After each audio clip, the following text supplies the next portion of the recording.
ஒரே மாவட்ட செயலாளர், ஒரே கழக நிர்வாகி என்று சொன்னால் அனைத்து இந்திய அண்ணா திராவிட முன்னேற்ற கழகத்தினுடைய வர்த்தக அணி செயலாளர் அண்ணன் சீனாத்தானா செல்லப்பாண்டியன் அவர்கள் இந்த சிறப்பான நிகழ்ச்சியை ஏற்பாடு செய்து தனது பொற்கரங்களால் இதை ஏழை எளிய மக்களுக்காக வழங்க வருகை தந்திருக்கின்றார்கள்.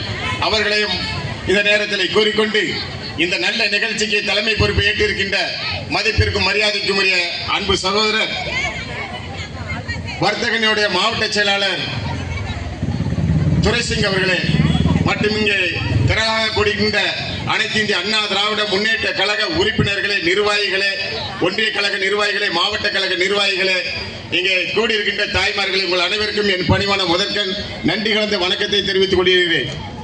எனக்கு இந்த கூட்டத்திலே அதிகமாக பெண்கள் இருக்கின்ற காரணத்தினால் புரட்சி தலைவி அம்மா அவர்கள் பெண்களுக்காக கொடுக்கப்பட்ட திட்டங்களை மட்டுமே சொல்லி எனக்கு வாய்ப்பு கொடுத்தமைக்கு விடைபெறலாம் என நினைக்கின்றேன். புரட்சி தலைவி அம்மா அவர்கள் பெண்களுக்காகவே அவர்களுடைய ஆட்சி காலத்தில் குறிப்பாக பெண்களுக்காக, பெண் குழந்தைகளுக்காக, பெண் மாணவிகளுக்காக, இப்படி பெண்களுக்காகவே திட்டம் கொண்டு வந்தவர். தாழ்த்தப்பட்ட மக்களுக்காக, இப்படி பெண்களுக்காகவும் தாழ்த்தப்பட்ட மக்களுக்காகவும் நடுத்தர மக்களுக்காகவும் ஏழை எளிய மக்களுக்காகவே இந்த திட்டங்களை அவர்கள் புரட்சி தலைவி அம்மா அவர்கள் கொண்டு வந்தார்கள். புரட்சி தலைவி அம்மா அவர்கள் ஆட்சி பொறுப்பை ஏற்ற உடனே முதலாக பாக்கெட் சாராயத்தை ஒழிப்பதற்காக கையெழுத்து போட்டார்கள். அதற்கு அடுத்தபடியாக தொட்டில் குழந்தை திட்டத்தை கொண்டு வந்தார்கள். பெற்றெடுத்த தாய்மார்களே தன் குழந்தை கருவள இருக்கும் போதே பெண் குழந்தை என்று தெரிந்துவிட்டால் அதை கருக்கலைப்பு செய்த காலம் உண்டு. பெற்றெடுத்த தாய்மார்கள் அதையும் மீறி பிறந்து விட்டால் கள்ளிப்பால் ஊற்றி கொலை செய்த கொடூரமான சூழல் அன்னைக்கு இருந்தது. இந்த நிலைமையெல்லாம் போக்குவதற்காக புரட்சி தலைவி அம்மா அவர்கள் தாய்மார்களே, தாய் உள்ளத்தோடு நேசக்கரம் நீட்ட நான் இருக்கிறேன், நீங்கள் பெண் குழந்தைகளை கொல்லாதீர்கள், குப்பை தொட்டியில் எரிந்து விடாதீர்கள், தொட்டில் குழந்தை திட்டத்தை கொண்டு வர அந்த தொட்டிலில் போடுங்கள், அந்த குழந்தைகளை தாய் உள்ளத்தோடு நான் எடுத்து வளர்க்கிறேன், ஆளாக்குகிறேன் என்று சொல்லி அன்னைக்கு தொட்டில் குழந்தை திட்டத்தை கொண்டு வந்து பெண் இனத்தையே பேணி காத்த பேரரசி புரட்சி தலைவி அம்மா அவர்கள். புரட்சி தலைவி அம்மா அவர்கள் அந்த திட்டத்தை கொண்டு வந்த உடனேயே எங்கிருந்தோ கேள்விப்பட்ட அன்னை தெரேசா உலக புகழ் பெற்ற, உலகத்திலேயே மிக உரிய விருதான நோபல் பரிசு, சிறந்த சேவைக்கான நோபல் பரிசு பெற்ற அன்னை தெரேசா அவர்கள் சென்னைக்கு உடனடியாக வந்து புரட்சி தலைவி அம்மா அவர்களுக்கு நன்றி தெரிவித்து, தாயே நீ என் குழந்தைகளுக்கெல்லாம் தொட்டில் குழந்தை திட்டம் கொண்டு வந்து அநாத குழந்தைகளை எல்லாம் பாதுகாக்கின்றியே, உனக்கு நன்றியம்மா என்று சொல்லி அன்னை தெரேசா அவர்கள் புரட்சி தலைவிக்கு நன்றி தெரிவித்தது வரலாறு. புரட்சி தலைவி அம்மா அவர்கள் என்னை ஆசீர்வதிங்கள் தாயே என்று சொல்லி அன்னை தெரேசாவின் காலில் விழுந்து ஆசீர்வாதம் பெற்ற வரலாறு எனக்கு உண்டு. அதுபோல புரட்சி தலைவி அம்மா அவர்கள் ஒரு குழந்தை பிறந்து, பெண் குழந்தை 2 குழந்தை பிறந்து அந்த 2 குழந்தைகளுக்கும் அந்த தாய் வந்து கருத்தடை செய்திருந்தால் அந்த 2 குழந்தைகளுக்கும் டெபாசிட் செய்து அதன் வரக்கூடிய பணத்தில் அவர்களுக்கு இலவச கல்வியை கொடுத்து, இலவச திருமணத்தை நடத்தி, அதில் வரக்கூடிய அந்த டெபாசிட் பணத்தில் வரக்கூடிய அந்த வட்டி பணத்தை வைத்து அது திருமண உதவித்தொகைக்கும் ஓய்வுபடுத்தியவர்கள் புரட்சி தலைவி அம்மா அவர்கள். அதோடு மட்டுமல்ல, சிறு குழந்தைகள் ஊர்ந்து நடந்து விட்டால் அது பள்ளிக்கு செல்கின்ற போது உண்ண உணவு கொடுத்து, உடுத்த உடையும் கொடுத்து, நடக்க செருப்பும் கொடுத்து, படிக்க பாட புத்தகம் கொடுத்து, நடக்க பள்ளிக்கு செல்ல சைக்கிள் கொடுத்து, மடிக்கணினி கொடுத்து, இப்படி திட்டங்களை, பல்வேறு திட்டங்களை அந்த பெண் குழந்தைகளுக்காகவே கொண்டவர்.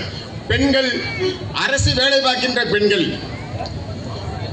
கருவுற்று இருந்தார்கள் என்று சொன்னால் அவர்களுக்கு 9 மாதம் விடுவிப்பு கொடுத்து, சம்பளத்தோடு விடுவிப்பு கொடுத்து, அந்த அரசு ஊழியர்களுக்கும் பெண் ஊழியர்களுக்கும் ஊதியத்தை கொடுத்தார்கள். அதோடு மட்டுமல்ல, அந்த பெற்றெடுத்த தாய்மார்கள் பால் கொடுப்பதற்கு சங்கடப்படுகிறார்கள், வெளியூர் செல்லும் போது சங்கடப்படுகிறார்கள் என்று சொல்லி அங்கு ஒவ்வொரு பேருந்து நிலையங்களிலும் பாலூட்டும் அறை வைத்தார்கள். ஒரு குழந்தை உண்டாயிருந்தால் அதுக்கு அந்த கருவில் இருக்கிற குழந்தைகளுக்கு ஊட்டச்சத்து கொடுத்து, இலவசமாக மருத்துவம் கொடுத்து, அந்த குழந்தை பெறும்போது 12,000 ரூபாய் ஊக்கத்தொகையும் கொடுத்தார்கள். இப்படி ஒவ்வொரு திட்டங்களும் பொன்மனச்செம்மல் புரட்சி தலைவி அம்மா அவர்கள் பெண்களுக்காகவே கொண்டு வந்தார்கள். உலகத்திலே இந்திய வரலாற்று மட்டுமல்ல, உலகத்திலேயே பெண்களுக்காக கமாண்டா படை அமைத்த ஒரே தலைவி புரட்சி தலைவி அம்மா அவர்கள். பெண்கள் காவல் நிலையங்களுக்கு கண்ணீரும் கவலையமாக சென்றால் அவர்களுக்கு அநீதி வழங்கப்படுகிறது, அலட்சியப்படுத்தப்படுகிறார்கள், பெண்களுக்கு உரிய மரியாதை இல்லை என்பதற்காக இந்த சூழலை அறிந்த புரட்சி தலைவி அம்மா அவர்கள் இந்திய வரலாற்றிலே முதலாக தமிழகத்தில் தான் புரட்சி தலைவி அம்மா அவர்கள் தான் அனைத்து மகளிர் காவல் நிலையம் கொண்டு வந்தார்கள். பெண்கள் ஆணுக்கு பெண்கள் சமமாக இருக்க வேண்டும் என்று, வீராங்கனையாக இருக்க வேண்டும் என்று கமாண்டா படை அமைத்தார்கள். இப்படி மகளிர் காவல் நிலையம் அமைத்தார்கள். இப்படி பெண்களை ஊக்குவித்தார்கள். பெண்கள் கஷ்டப்படுகின்ற காலங்களை போக்குவதற்காக, மகளிர் சுய உதவி குழுக்களை மேம்படுத்துவதற்காக அந்த மகளிர் சுய உதவி குழுக்களுக்கு சுழல் நிதியை அள்ளி அள்ளி கொடுத்து வாரி வாரி வழங்கி புரட்சி தலைவி அம்மா அவர்கள் 25,000 லோனு கட்டினால் 50,000 ரூபாய், 50,000 கட்டினா 1 லட்சம் ரூபாய், 1 லட்சம் கட்டினா 2 லட்சம் ரூபாய், இப்படி அந்த சுய உதவி குழு லோனுகள் மூலமாக இன்னைக்கு எத்தனையோ குடும்பங்கள் இன்னைக்கு வாழ்ந்து கொண்டிருக்கின்றது. அந்த சுய உதவி குழுக்களில் இருக்கக்கூடிய மகளிர்கள், தாய்மார்கள் சுயமாக சம்பாதிக்க வேண்டும் என்பதற்காக சுய தொழில் பயிற்சியும் கொடுத்தார்கள். இங்க இருக்கிறவர்கள் பெண்கள் சொல்வது பொய் அல்ல என்பது தெரியும். சுய பயிற்சி, தொழில் பயிற்சி கொடுத்து அந்த தொழில் பயிற்சி மூலமாக அந்த தொழிலை செய்து இன்னைக்கு எத்தனையோ குடும்பங்கள் இன்னைக்கு அதை வைத்து வாழ்ந்து கொண்டிருக்கின்றார்கள். இப்படி பெண்களுக்காக அழகு பார்த்து ஆசைப்பட்டு ஒவ்வொரு திட்டங்களையும் கொண்டு வந்தார்கள். புரட்சி தலைவி அம்மா அவர்களுடைய காலத்திலே 2 பெண் குழந்தைகளை கற்பழிப்பதற்காக தூக்கிட்டு போயிட்டார்கள். கோயம்புத்தூர்ல 2 மணி நேரத்தில் அந்த மாணவிகளை மீட்டெடுத்து அந்த 2 பேரையும் உடனே துப்பாக்கி மூலமாக அவர்களை பிடித்து அந்த பெண்களை காப்பாற்றிவிட்டு என்கவுண்டர்ல அந்த கயவர்களை கொலை செய்து என்கவுண்டரில் போட்டு தள்ளியவர்கள் புரட்சி தலைவி அம்மாவுடைய ஆட்சி. இன்னைக்கு அந்த நிலைமை இருக்குதா? பெண்களுக்கு பாதுகாப்பான ஆட்சி புரட்சி தலைவி அம்மா அவருடைய பொற்கால ஆட்சி. பெண்களுக்கு பாதுகாப்பற்ற கற்கால ஆட்சி கருணாநிதி மகனுடைய ஸ்டாலின் ஆட்சிக்கு இன்னைக்கு கள்ளக்குறிச்சி தான் சாட்சி. இன்னைக்கு பெண்கள் எல்லாம் இளம் விதவைகள் அதிகமாக இருக்கிறார்கள் என்று கதறினார்களே கனிமொழி கருணாநிதி அவர்கள். இன்னைக்கு பெண்கள் எல்லாம் கள்ளக்குறிச்சியிலே தாலி அறுத்துட்டு இருக்கிறார்கள். அவர்களுக்கு என்ன பதில் சொல்லுகிறீர்கள்? பெண்களை அவமதிக்கிறார்கள். இன்னைக்கு பள்ளிக்கு போனா ஆசிரியர் கற்பழிக்கிறோம், கல்லூரிக்கு போனா முதல்வர் கற்பழிக்கிறோம், பஸ்ல போனா அங்க பஸ்ல வர்ற கைவர்கள் கற்பழிக்க முயற்சிக்கிறோம். ட்ரெயின்ல ஒரு பெண்ணு பேருக்கு போன வாரம் ட்ரெயின்ல போன பெண்ணை அதுல ஒரு காவலரே இருந்துகிட்டு அந்த பெண்ணை டார்ச்சர் பண்ணியிருக்கிறோம். அங்க பெண்ணை ஒரு கர்ப்பிணி பெண்ணை ட்ரெயின்ல போகும்போது கோயம்புத்தூர்ல அங்க அந்த பெண்ணை வலுக்கட்டாயப்படுத்தி 1/2 மணி நேரம் மண்ணு கட்டி ட்ரெயினை விட்டு தள்ளி விட்டு அந்த கர்ப்பிணிக்கு அது வயிற்றுல உள்ள குழந்தை இறந்து போச்சு.